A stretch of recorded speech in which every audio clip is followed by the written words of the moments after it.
deeply in the field of rock and pop music.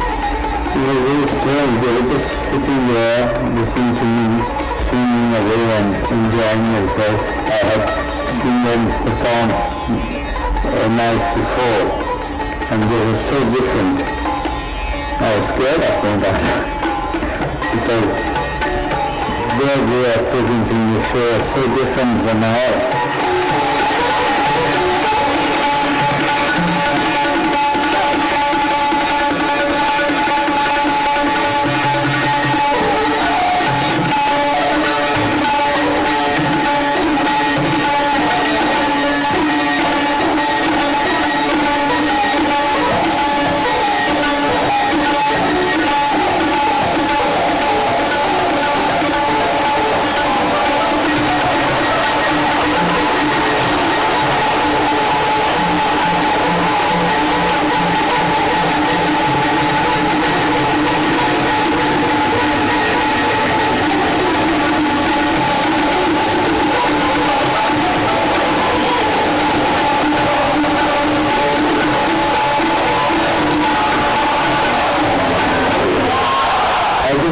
Then I was excited, but later on so many people told me how it did change their life, which was very touching.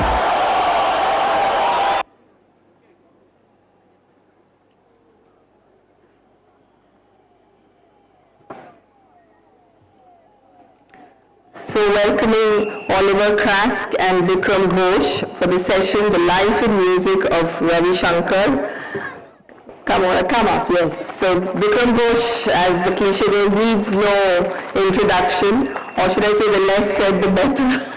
No, he is the pulse behind a lot of the wonderful classical music festivals that dot the December and January of Calcutta, and he's a Grammy Award-winning performer. He's part of Rhythmscape, and his music is eclectic, and he straddles the worlds of classical music and popular genres with great aplomb. He is going to be in conversation with Oliver Craske, who is the author of Indian Sun, The Life and Music of Ravi Shankar, the book we are going to discuss today. Over to you, Bickram. Thank you, Malavika. Good evening, ladies and gentlemen. Can I have a little more level on this and put on the monitor, please?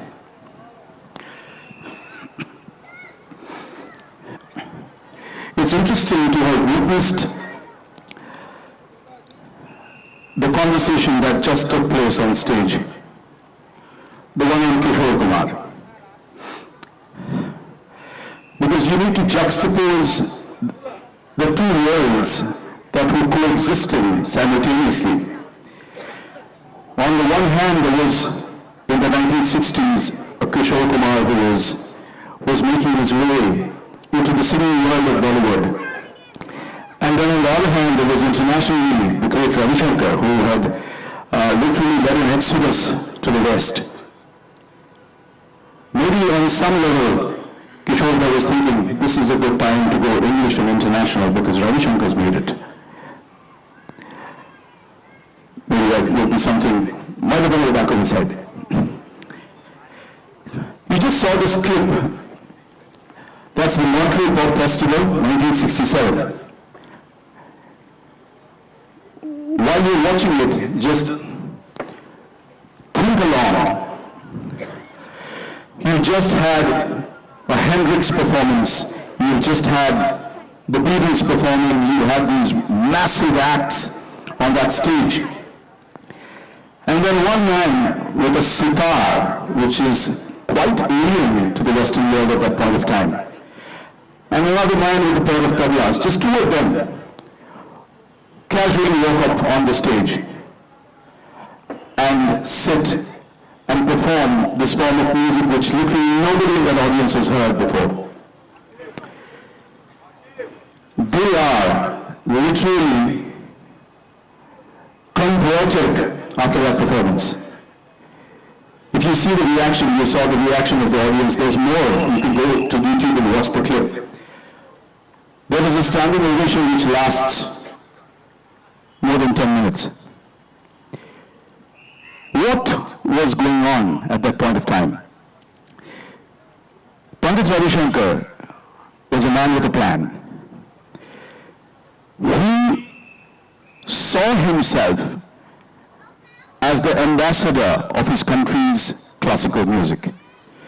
He knew that this music was incredibly great, and he wanted the world to understand and appreciate that. What he did for Indian classical music, and hence Indian music, is incalculable. Millions and millions of people across the globe today are still enamored by Indian music, Indian classical music, and along with that came all the other symbols. The mehendi, the bindi, the spirituality, the philosophy, all of it. He, on some level, became a messiah who embodied all of that. When I read Oliver's book, The Indian Sun, and I've known Oliver for many, many years now, it's almost going to be 30 years very soon, but I was spellbound by how the book actually speaks about India. Ravi Shankar, during his lifetime, was India, the cultural ambassador of this country was this man. So when you read the book, you have a beautiful idea of what India was, what India was going through, while Raviji was going through whatever he was going through, be it the independence movement, be it the riots, be it the political changes. While Raviji was going through all of that, India was going through all of that too. And then he takes all of that and transforms it into a tremendous voice of music. Very practical question, Oliver. How did you first meet Raviji? Thank you. Can everyone hear me fine? A little bit on the monitors, please, so that we can hear ourselves. It's a great pleasure to be here, and thank you for your lovely introduction, Bickram. I first met Ravi Shankar in 1984. I still find it rather hard to explain how this came about, but I was an editor at a British publishing house, and my boss was a remarkable man called Brian Roylance, who was a great friend of George Harrison, and had published George Harrison's autobiography. And this was in the run-up to Ravi Shankar's 75th birthday. And George wanted to do something to honor this landmark because he remained such a devoted fan of Ravi Shankar all his life. And so they came up with the idea of doing this autobiography. And I think Brian had a slightly sort of crackers idea that I would be the perfect person to go and work with Ravi Shankar, but that's the job I got. I got put on a plane to California to go and work with him. I was 23 at the time, which there was obviously a big age gap between us. But somehow we just clicked. And what we were doing at this time, we were working on this autobiography. I was interviewing him for it. And we spent the next couple of years working on it. This became the book called Ragnala, which was his last book of autobiography. And one thing I realized later on was that I was only 23, but that was the same age that George Harrison was when he met Ravi Shankar. And he made it very easy somehow, Raviji. I think this is something that maybe you know about, that he worked with a lot of young people anyway. He had talented musicians. I think you were not very much older when you started working with him yourself. So that was the initial meeting. We worked on that book. I always thought that one of the things that might have helped us connect was the fact that I had a Bengali girlfriend at the time, also named after a raga, Shoini. She's now my wife and in the front row here.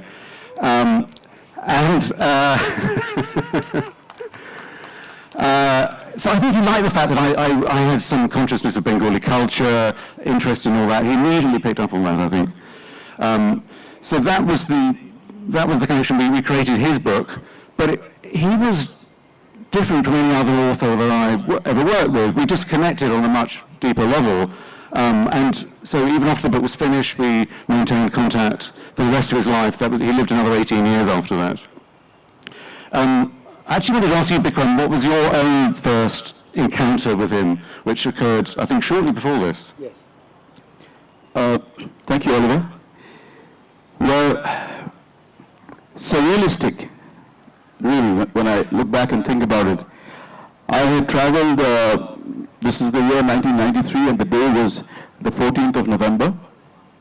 I had traveled to Brussels to perform a concert, and there was a small house concert which was happening in somebody's house. And the gentleman suddenly came very excitedly and said, and there were other musicians with me, all of whom who are celebrated musicians today.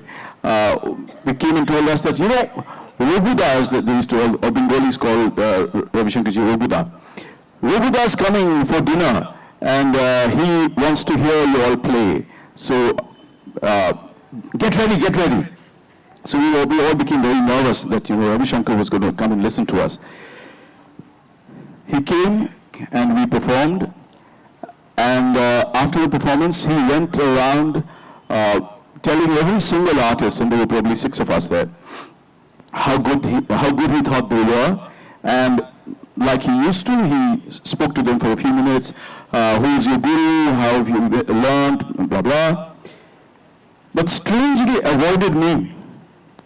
So I remember feeling really dejected, and I felt that maybe he didn't think I was good enough. And I remember I was sleeping in the attic of that house. So I went back to the attic. I was looking at the ceiling and just thinking, you know, this is devastating. I mean, he didn't even say a word to me.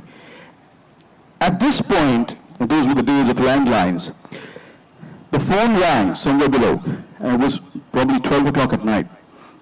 And again, the landlord's voice, Bickram, come down quickly, come. Robuda's on the phone. I said, oh, okay, I got it. So I went down. And then he was such an intelligent man, but he knew where and when to say something. So he says, I still remember his voice. On the phone he says, Bickram, and he said in Bangla, I'll say it in English. He said, Bickram, I've heard such good tabla after a long time, but you must be wondering why I didn't speak to you, I didn't say anything to you. I said, yes, Guruji, Ratamasha, whatever I said. And he says, well, I had to come and talk to Sukanya, his wife, whom we call Chinama, before I said this to you, so I just waited it out. And now that I've spoken to her, I want to say this to you, that I really think you played very well. You know I'm playing day after tomorrow in the Palais de Beaux-Arts, which is in Brussels, the very prestigious auditorium. Will you play with me? So I'm like, oh my God, is this even happening? So just a moment before I was thinking, I'm no good. And now he says, will you play with me? So that's it. I just I was catapulted into playing really small gigs to play with Ravi Shankar right away. And by the time it was 1995, a year and a half after, I was doing all his concerts. I played with him for, as you know, more than a decade, definitely over 800 concerts. So that's when I met you. I saw you in 1994 as well, around that time. 95, yeah. 95, yeah. Well, yeah. He was another kind of amazing man. I mean, we had Pritish Da and all talking about Kishore Da, but he was somebody else with a very different plan, a very different headspace, and we get into that more. To describe that, I would like to know from you, Oliver, you had written Ragamala, or you had worked on it. I assisted him with it, Assisted, his right. book, yeah. Why did you write The Indian Sun? What was it in you that attracted you to this person to the extent that it did, to go through all that work and all those years and write this book? I started researching it after he died. I'd been thinking about it for a long time because I felt that somebody should be doing this. biography is not the same as autobiography. You get a different perspective. You get multiple perspectives on somebody. And I really felt that he was such an important figure that he deserved this. But you traveled a lot with him. Yeah. Prior to that, how many years of travel had you done with him? Travel, well, we had the period of about 3 years when we were working on Ragnala, up to 97. But then every year after that, I would see him when maybe he came through London. I know I visited him in Delhi. And so we always had this ongoing connection. And I sort of became this sort of house expert in a way. They would occasionally want to put out a press release or something, and they would just run it by me to check that the date was right, and we just always had this very good connection, you know. And I didn't know that anything more would come out of it, but I increasingly felt it should happen. And it only really, by the time he died in 2012, I'd really decided, but it was only after that, as I said, that I started on it. And I felt it needed to be done really thoroughly. Now, there's a quote that I put at the beginning, very beginning of the book. This is something from Ravi that he said, actually to Anushka, when she did an illustrated memoir when she was 20 about her father. And he wrote, why are you writing about me now? You should wait until I'm gone. Otherwise, how can you possibly write a fair and unbiased story? So this is somebody who really had an awareness of his own life, his significance, and a kind of objectivity about it as well. I think he felt that people would want to reflect on it, and in a way that gave me permission, and almost it became a different project because he was no longer around. I greatly regretted that at times. I found that there were things I wanted to ask him, of course. But the other thing was that I had so many other people to talk to, and fortunately I had the great cooperation of the Shankar family, which is a fabulous archive. So I absolutely loved going through hundreds and hundreds of documents and letters and starting to tell the story again in different ways and picking up angles that perhaps he had forgotten or other people had forgotten. And I loved this. So I spent about 4 years researching the thing. Eventually I had to go on and write it because the publisher wanted it by the Ravi centenary, which was 2020. So that's really why. I mean, I've been really drawn into his world. He'd welcomed me into this rather magical environment, which I think a lot of musicians like yourself will know. That it wasn't just you sat and worked together, but you would sit at the kitchen counter and have food together and talk about all kinds of things. And the level was very holistic with him. Absolutely. Everything was moving into the, food was moving into music, music was moving into food, and adda and talking and literature and sports and everything. And he had such curiosity for so many things. And this is, anyone who knows him well knows this. This is what he was like. He was constantly interested in everything. This sort of restless personality, curiosity. So. And he was always the centre of attention in the room. That was something I noticed very early on. He didn't have to do anything to kind of assert that presence, but you might be in a room with half a dozen people, and it was obvious that, Ravi Shankar was the centre of this.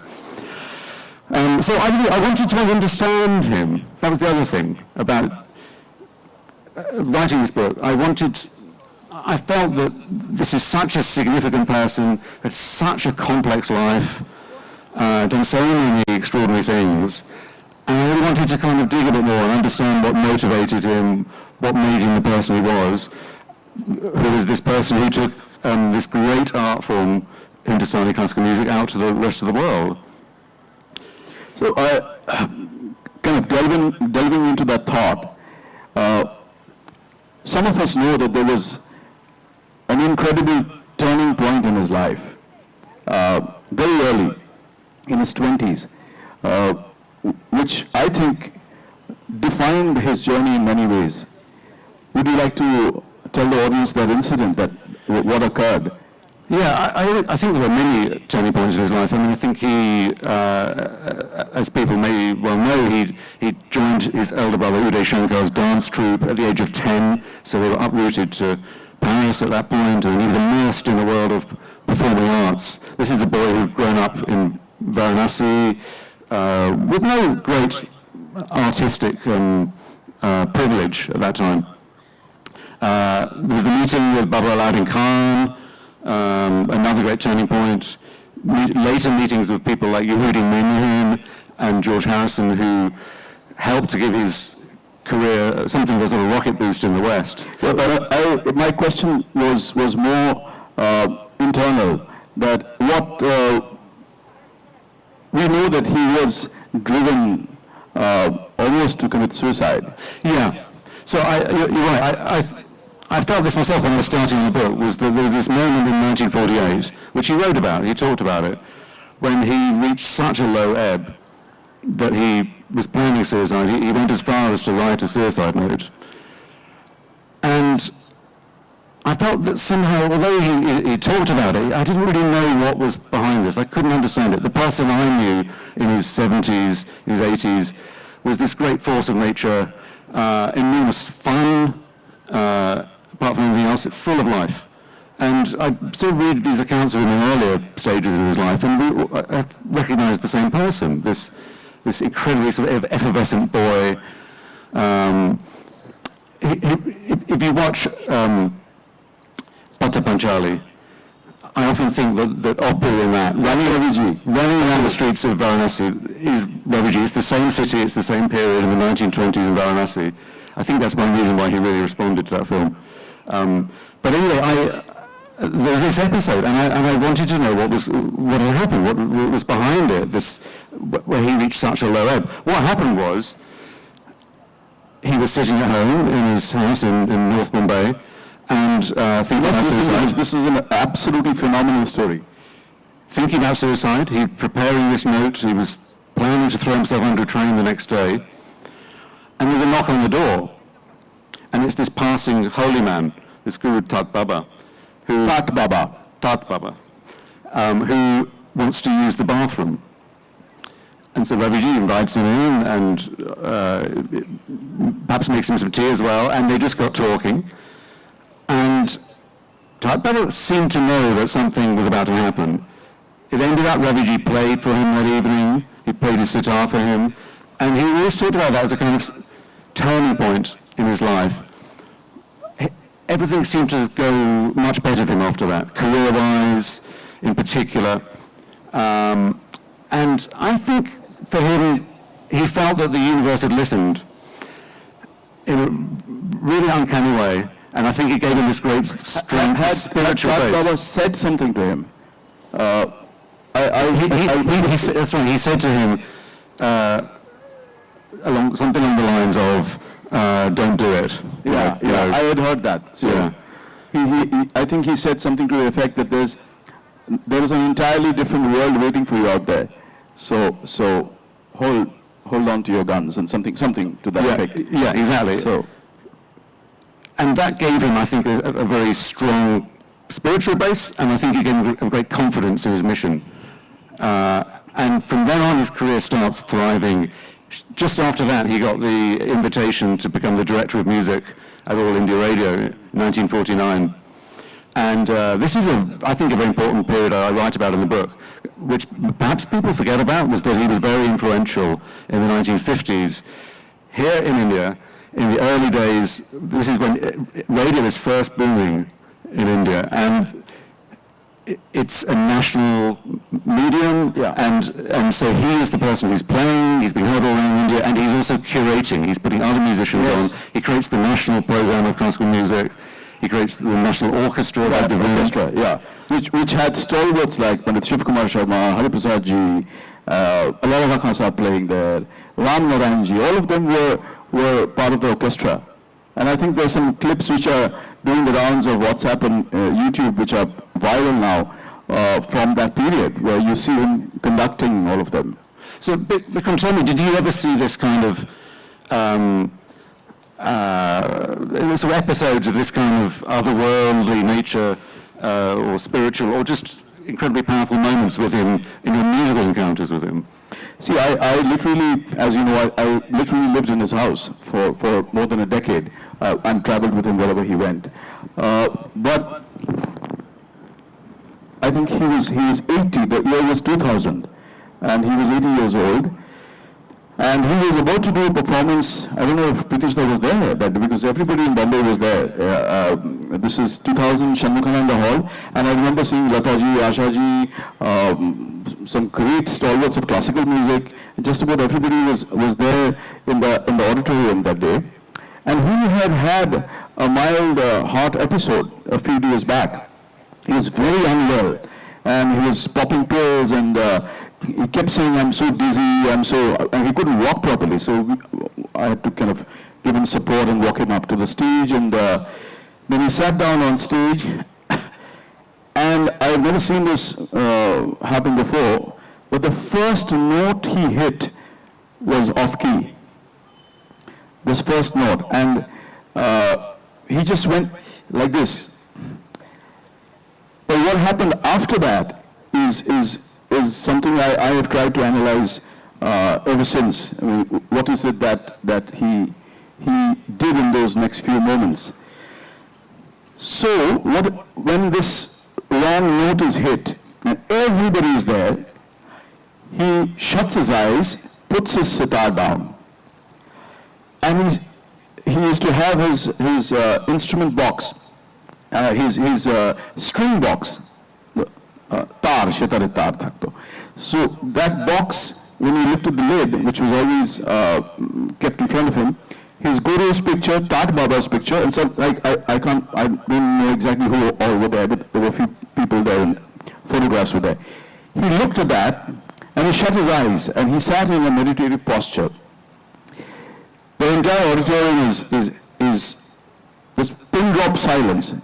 It's even people are sitting on the floor in the aisles and in the passage.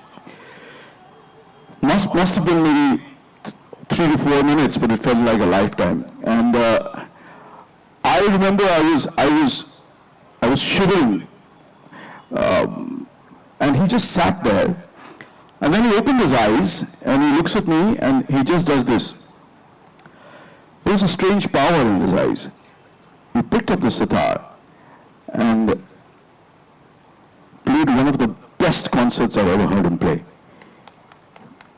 I mean, just unbelievable. The same man who was hardly able to walk up on stage, who had hit a wrong note as his first note, and was constantly saying, "I'm getting chest pain, I'm not well, I'm feeling very dizzy." How does he play that 2-hour concert? And oh my God, his speed, his dexterity, his brain, his tehais, his calculation, his math, his raga, his chemistry on stage, it was just unbelievable that day. So I have spent many years trying to understand what this was, and I think he had developed a way of aligning himself to exactly what I don't know, I will never know, but to some superior force which he believed in. He was very spiritual. He was very religious, also very spiritual. He used to always have an agarbatti. He used to always do his prayer, religiously do his riyaz every day. So there was something in his head which signified a superior force, where he was able to tap into that force. He knew how to do that because he went about it in a very organized manner. He lifted the lid of the box, he sat, put the sitar down, took a certain posture, and he sat. And when he opened his eyes, he almost, it looked like he knew he was going to nail this concert, you know. So there was a process there. And I realized that this man has a certain kind of alignment, a certain kind of spiritual connect, which he can draw upon. So yes, I think in his 20s, Tat Baba coming to him, or in his 80s, that incident, it just signifies that was a stream that was running through his life. And maybe that is one of the reasons also that the Beatles and these people were attracted to him. His music had that spiritual quality, and he also had a spirituality which was inherent in him, which is what somebody like George was drawn to.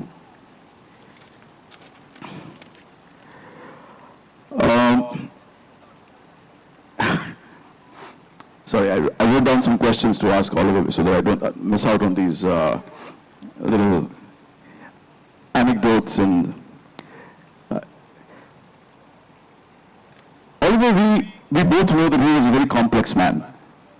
He was complicated. He was not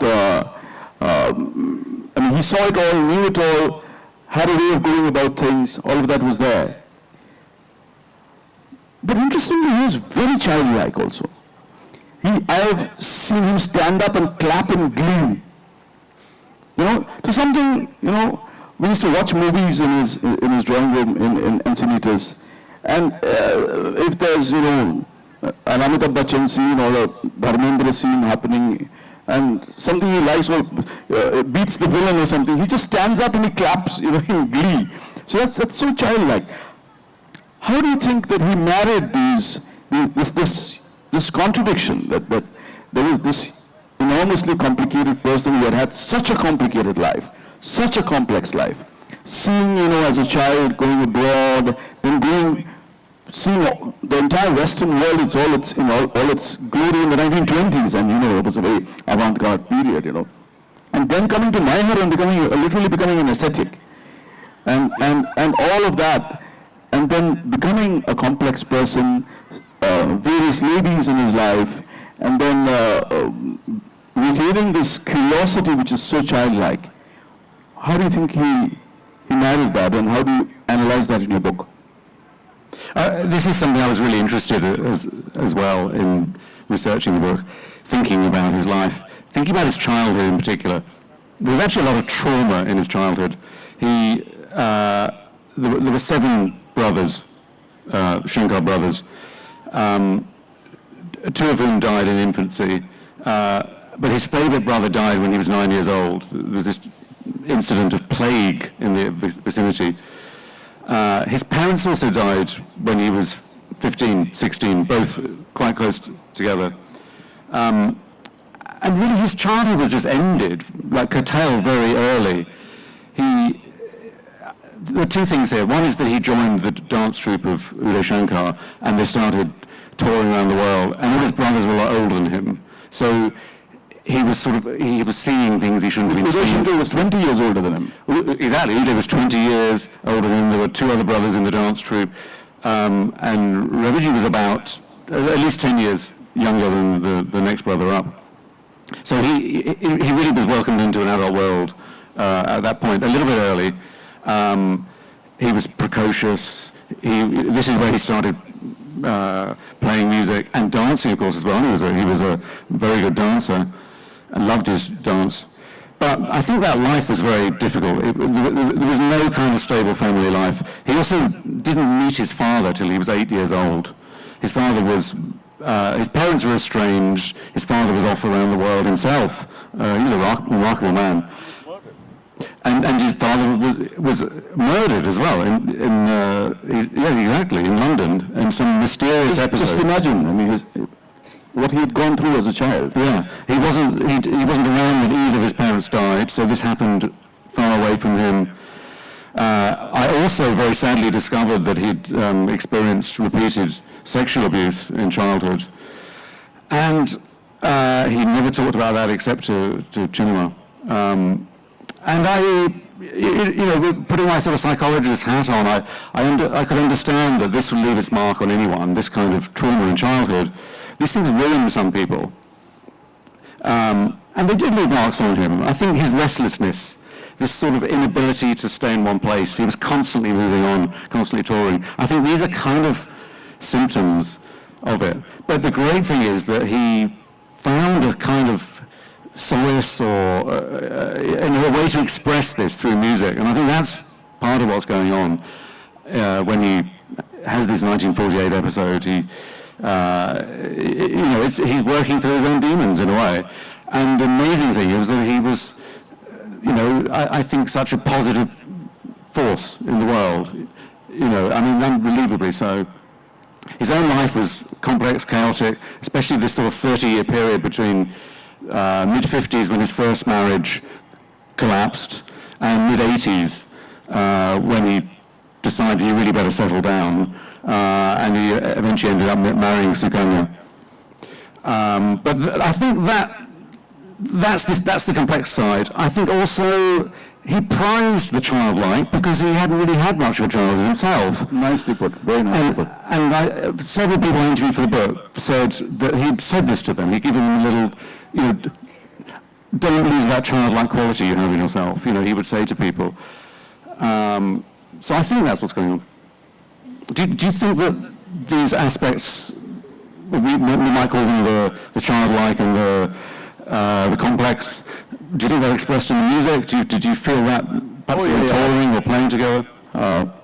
Thank you for the question, because yes, that's something that absolutely was happening on stage every time, or even during rehearsals, So if you listen to his music, and I don't know how many of the younger people here still follow his music, because if you don't, please go and listen. I mean, this is one of the greatest artists India has ever had. So you will find, he had imbibed so much from Baba Alauddin, his guru, but he had also learnt a lot of the Carnatic, the South Indian style modus of Indian classical music. He was one of the great mathematicians of Indian classical music. And what was interesting about his math was a phrase I like to use, the aesthetics of the math. So his math was always a means to an end. So all the complex mathematics that he was doing on stage, at times it used to flummox some of the greatest tabla players or some of the greatest co-artists, this very high level of math. And in those days, I mean, people couldn't even think about what he was doing, So while that complexity was going on, there was this fun side happening on stage, and even cracking jokes in the middle of a complex tihai. So he would crack a joke in Bangla on stage, in Bengali. So he's picked up this really difficult tihai, and the tihai is going to land on the sun, and he looks at me, or and maybe Anushka as well. Asbado, is it going to land or not? So he's smiling. We're like, yeah, it's going to be. So he would crack jokes, and he would interact with the audience, and he would talk to us on stage and say funny things. And I think he had learned to value life. He had learned to value every moment, because, when I asked you about the turning point, I think it was that how he, if he came back from that darkness in which he contemplated death, then once he had come back from there, he was valuing every moment of his life henceforth. And that I saw too. Every single moment, he wanted to make a moment of it. He wanted to make a celebration of it. It had to be fun. Even the complexity had to be fun. So he kept it childlike and easy, I remember going to see a wonderful film with him. It was just he and me. We went to see Buena Vista Social Club. And oh my God, it was such a wonderful memory, because we both were clapping through the film, like, oh my God, yes, and woo, that kind of thing. I went to see Mission Impossible with him. You like that stuff as well. I think we should probably throw it out to the floor for some questions. Time-wise, do we need to be? Just one more question before we throw it out. Okay. Yep. Pandit Ravi Shankar was known as one of the most important global representatives of India. But he was also a hardcore Bengali. He was a Bengali. And many people don't know this.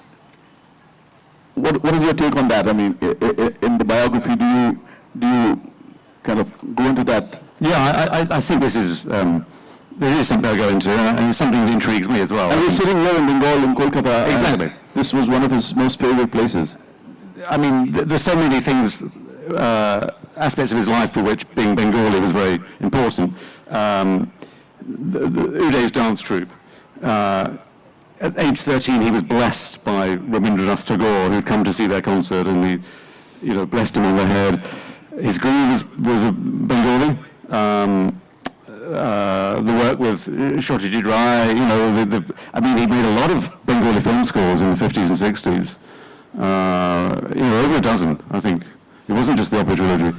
And of course, famously the concert for Bangladesh, which that was very much him motivated to help Bengalis. He was, of course, a Bengali outside Bengal Probashi.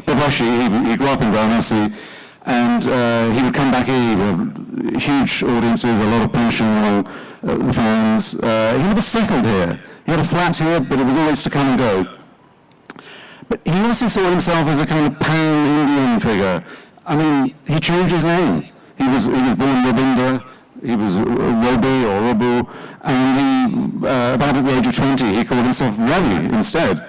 This is when he starts playing on All India Radio, and he really saw himself as an Indian figure. And I think both things are important. They're both intrinsic to him. It's not one or the other for him. For all the Bengalis sitting here, I have heard him say "Daat Kalane Banchara" many times. So that's how Bengali he was. If somebody was, in fact, it would often be somebody who didn't know Bengali, and he would look at me and say, "Lokta ekbare daat kalane bancharam." So this is how Bengali he was. And he worked with so many Bengali musicians like yourself. He had Bengali friends. His first wife was Bengali. It was a big part of his life, really. Yeah. Well, like all good things, there is only that much time one has. We'd like to throw the house open to any questions that you'd like to ask to me or to Oliver. Yes, can we have the microphone do the rounds, please? That's Meeta Nag, the well-known sitar player. First of all, I would like to thank Bickram Da and Mr. Craske for this wonderful session. Bickram Da, I have a very, you could say, very stupid question, but I'm really curious to know, like, Panditji, you know, he was a very, very impromptu sort of a person on stage. So when you played with him for the first time in Brussels, what was your experience, and particularly how did you feel emotionally? And the second one is, like, would he rehearse a lot with you before his performances? And my question for Mr. Craske is, how do you feel after having written this mesmerizing biography of Pandit Ravi Shankar? I believe this is a mammoth task that you have done, and I'm really engrossed, like, after I have been reading it more than once. Thank you. Well, yes, he was incredibly spontaneous on stage, and I know this is being recorded, but I'll say it anyway. Chinama, we're remembering you now. This is his wife, Sukanyaji. If he was angry with me, or it could be others as well, but I have experienced that a couple of times. He could go on stage and change the plan. And he would go on stage, change the plan, and play something, a tal, which would be really difficult for me to fathom what tal it was. So I remember one occasion where he played a tal called Tisriyati Vipak, which is almost unfathomable, unless you know it or you've heard of it. So I spent about 3 minutes counting on stage, and he wasn't even looking at me. He was upset with me for some reason. They're just playing on. And then I remember the story where he had done this with another artist, and I quickly counted, Tasriyati Vipak, and said, wow, that's arriving on the sum. So I played. And then then the minute I came on the sum, he forgot all the angles. Ye baat hai. So that was him. He was playful. He was emotional. All of it was happening on stage. And yes, he would rehearse, not so much to be perfect on stage. He loved to do riyaz. That was it. He just loved to sit, practice, and play his music. His riyaz was him. So he would love it. Thank you so much, Meeta. After finishing the book, I think my main feeling was I was exhausted. This is 5-6 years of work on it. And then I just thought, well, how on earth, I'm exhausted reading about and writing about his life. How did he live this life? I mean, it was hectic all the way. Digging through these archives, I couldn't believe the tour schedules, what he did. And he was doing 120 cities a year when I was playing with him, and he was in his mid-70s, 80s, 120 cities a year. And in Ragnarla, he'd said, I wish I'd worked a bit harder. You know, at the time I just took him literally for that. You know, maybe he felt he was a little bit lazy or something. I mean, doing this research, I could really see this man was very, very driven, incredible force of energy, and Truly incredible, truly. yeah. So I was tired. I've recovered. I'm proud of it. Do we have that gentleman there, mic given to him, the bearded gentleman there? There.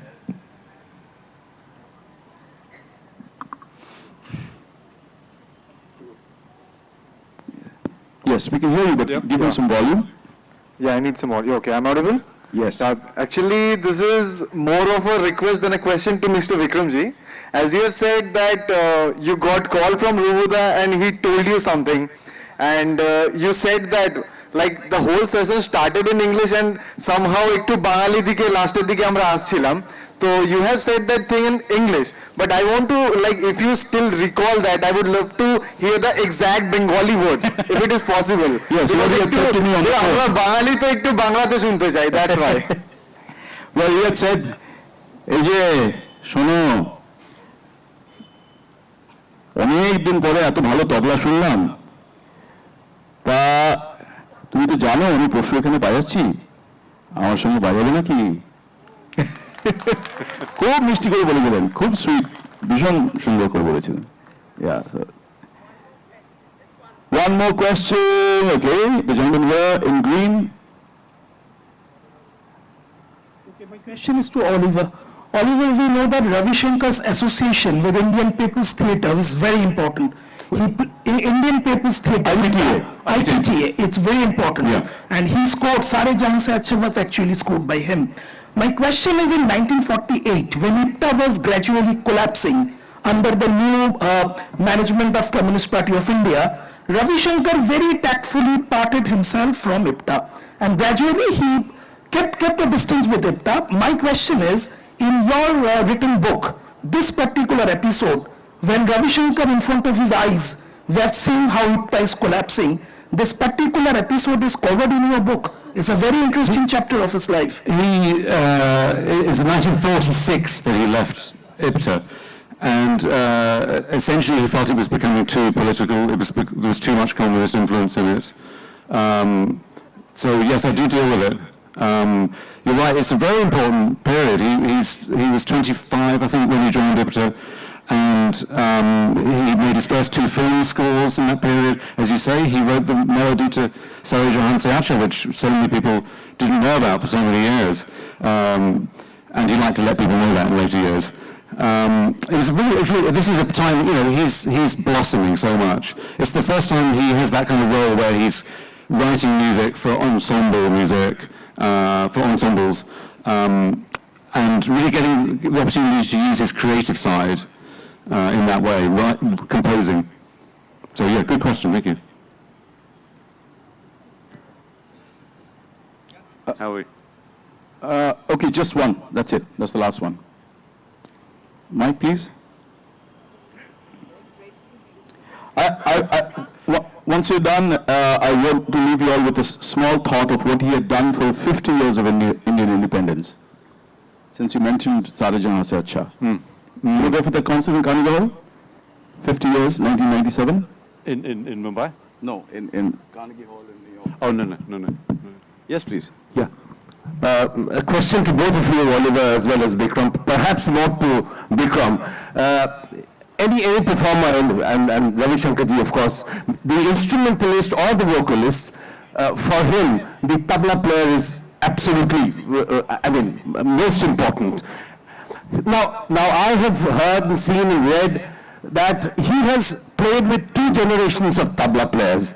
Four generations. I have been very fortunate enough to meet Pandit Kishan Maharaj and knowing Pandit Kishan Maharaj for a number of years till his death. And he had said that he was a regular with him, Ustad Allah Rakha and others of his generation. And then there was this young crop of you and Tanmay Ghosh and others who have played with him over the years. Now, how Yes. How did he gel with them on stage when he was performing? I mean, was there a different vibe, a different chemistry when he used to perform with young players like you and with older generation like Allah Rakha or Kishan Maharaj ji? Well, one very important thing, if you... No, I think this is... One very important thing he used to do, and which really put the tabla player on the spotlight, which was hitherto not done before. He would, at some point in the concert, and even in this concert which you saw, it happens there as well, he used to put down his sitar and keep the tal with his hand, and the tabla player would take a solo. So that is something he did, which I think all of us are really grateful for, because he put the tabla player right under the spotlight, and it gives the tabla player a big boost. This is part of his generosity as well, and his love of tabla players, but also all the other rhythm and all the other instrumentalists. So it was not who was next to him. It was not the status of the artist who was next to him. It was how much fun and how much virtuosity was that artist, be it a senior artist or a younger artist, was bringing to the table in that moment. That would create the chemistry for him. And if the chemistry was happening, then he would become childlike.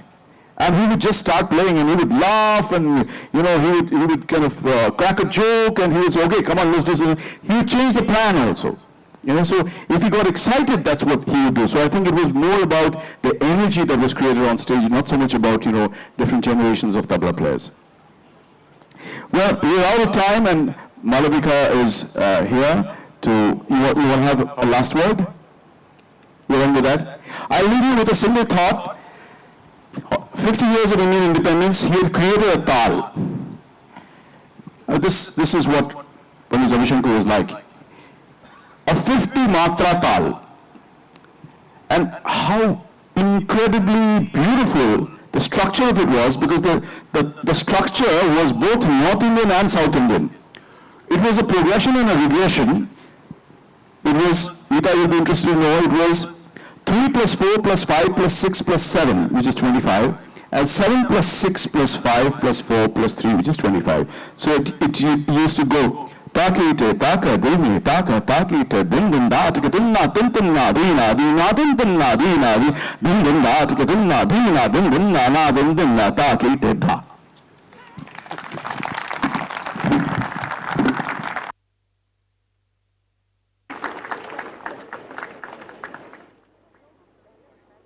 So much. That was just the most fabulous.